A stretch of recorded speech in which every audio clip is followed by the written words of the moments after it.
Est-ce que tu as déjà remarqué qu'on vit dans une société un peu particulière où on valorise le mensonge, la manipulation, la tromperie? Ça peut être dans le marketing, ça peut être au niveau politique, ça peut être en fait dans toutes les strates de la société. Et je suis vraiment très curieux de savoir ce que tu en penses.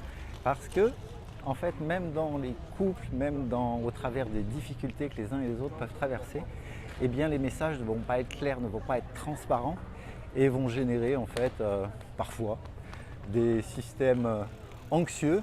Et je peux faire le pont d'ailleurs avec ce que l'on appelle le striatum qui est une partie du cerveau qui est magnifique dans son rôle par rapport au circuit de la récompense.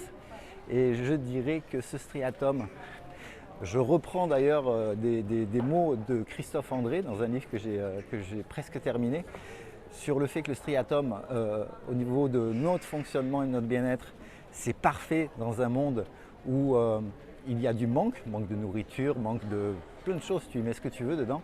Et en revanche, dans un monde où, tiens, par hasard, je ne vais pas les citer, juste je te laisse regarder les enseignes qui utilisent beaucoup de neuromarketing pour vendre. Il y a des enseignes où on te dit que c'est chouette, tu vas passer des bons moments, en fait tu vas bouffer du gras, du sucre à donf, des produits transformés. Et ça nourrit justement le besoin du striatum d'aujourd'hui avec la société d'abondance, la société d'opulence, la société ultra consumériste. Et voilà, donc qu'est-ce que tu penses de ça? Manipulation, les masques, on met tous, est-ce que tout le monde, quel est toi le masque que tu portes dans ta sphère intime, dans ta sphère professionnelle, dans ta sphère sociale, dans ta sphère amicale, bref, dans ton assos de sport, etc.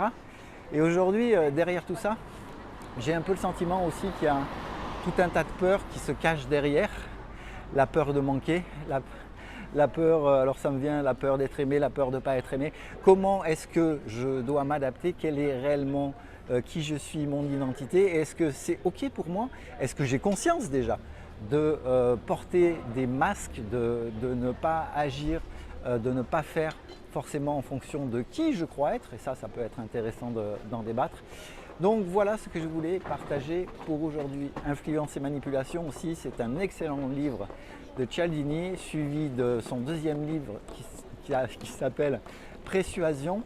Je t'invite, si tu veux comprendre un petit peu le fonctionnement du cerveau et de ton cerveau, d'aller lire ces bouquins, entre autres, car c'est quelque chose qui peut réellement t'apporter des bénéfices dans ton bien-être par rapport au fonctionnement actuel de ton système nerveux autonome, dont je rappelle qu'il son fonctionnement, c'est 95%, c'est en mode automatique, tout ça, enfin c'est même à 100% pour ce qui est du système nerveux autonome. Et voilà, allez à bientôt, ciao!